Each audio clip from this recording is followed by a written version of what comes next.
বন্ধুরা, ভারতের ইসরো সম্পর্কে যতটা বলি আর এদেরকে যতটা সম্মান দিই না কেন ততটাই কম বলে মনে হয় আমার।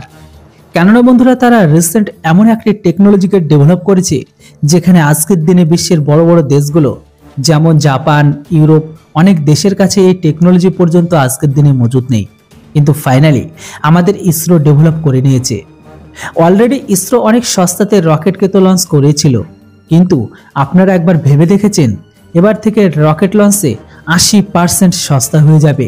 হ্যাঁ, শুনতে হয়তো অনেকটা অবাক লাগলেও ইসরো এই ইম্পসিবল জিনিসকে পসিবল করে দিয়েছে। আসলে বন্ধুরা, ভারতের ইসরো একটি রিউজেবল লঞ্চ ভেহিকলকে তৈরি করেছে যেটির নাম রাখা হয়েছে পুষ্প। প্রধানমন্ত্রী নরেন্দ্র মোদী এটি রিভিউ করেছিল, কেননা নরেন্দ্র মোদী স্পেস সেন্টারে তিনি গিয়েছিলেন। উনি সেখানে গিয়ে আমাদের এই পুষ্পককে দেখেছিলেন। তো সেখানে আবার ইসরো প্রমিস করেছে আমাদের এই রিউজেবল লঞ্চ ভেহিকেল দ্বারা 80% লঞ্চিং কস্টে সস্তা করে দেবে।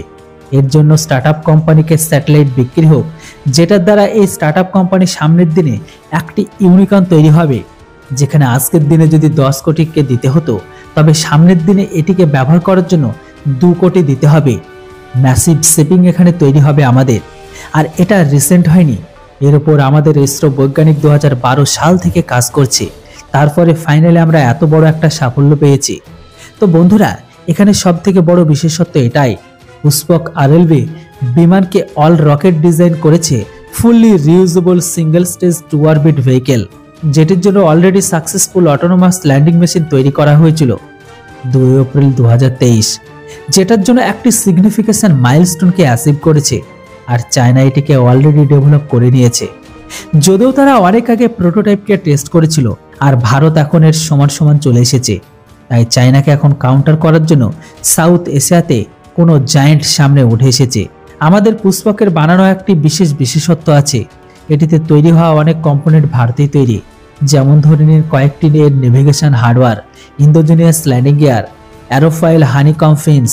এই সমস্ত জিনিসগুলো সব ভারতের পাওয়ারফুল উদাহরণ হচ্ছে মেক ইন ইন্ডিয়া আর আমাদের পাওয়ারফুল ইনোভেটিভ।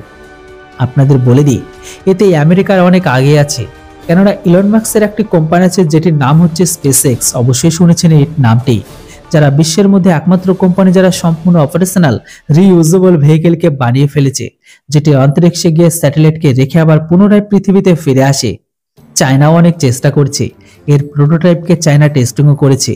নিউজিল্যান্ড কাজ করছে আর ভারতও খুব তাড়াতাড়ি কাজ করছে। আর ভারতের এটা সব থেকে বিশ্বের মধ্যে সস্তা ভেহিকেল হবে রিউজেবল। আর আমাদের ইসরো বৈজ্ঞানিকের উপর আমাদের পুরো ভরসা আছে, তাই আপনারা এটিকে সাপোর্ট করার জন্য একটি লাইক অবশ্যই দিন। আর কমেন্ট বক্সে কেউ জয় হিন্দ লিখতে ভুলবেন না। Thanks for watching. জয় হিন্দ, বন্দে মাতরম।